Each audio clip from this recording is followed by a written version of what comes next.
Hello guys, today we're reviewing the Thrustmaster T.16000M HOTAS and why this joystick is still one of my favourites in 2025. Here it is. Now the first thing I want to note about this joystick is its precision. The Hall sensor in here is very, very precise. A lot of testing over the last few months of this joystick has shown that it is more precise than most other joysticks out there.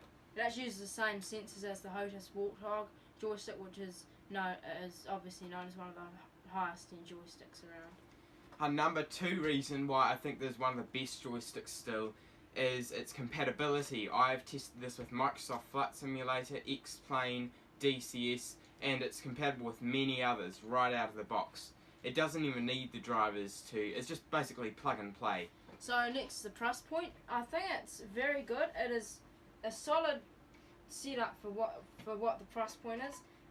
I got this one for, I think it was about 220 American dollars, which is reasonably good for a HOTAS setup. It is plastic, it's not metal like some, but it's solid. It doesn't feel flimsy at all in any way, so that's...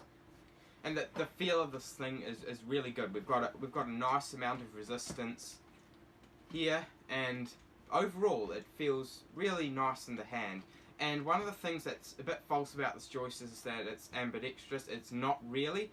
I mean, trying to switch these around doesn't really go too well. I mean, using this finger to access the buttons on this side doesn't really work, and this can be switched around. So the joystick itself is ambidextrous, but not the HOTAS bit. This is not really ambidextrous if you're looking at the throttle. But either way, it has got a really, really nice feel. And one problem with this here is that it can be sticky.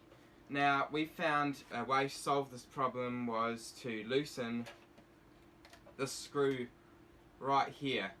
This makes the throttle easier to move, and it definitely decreased the stickiness. However, this is a thing to note, that with these they are just a bit sticky on the throttle.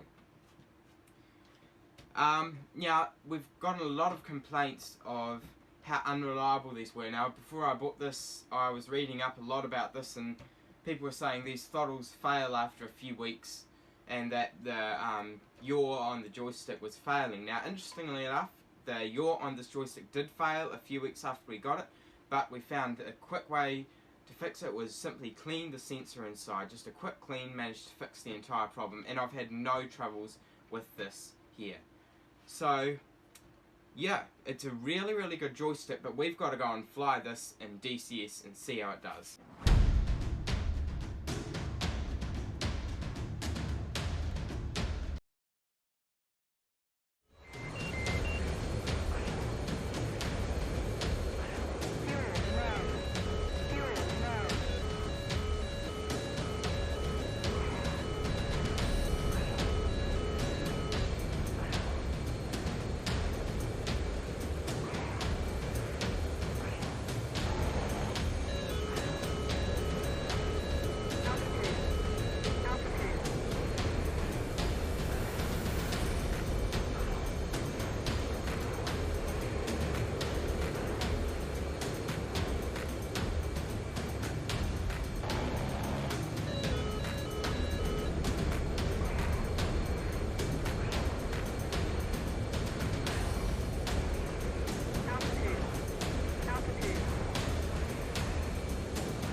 Thank you guys for watching, and be sure to like and subscribe to my channel.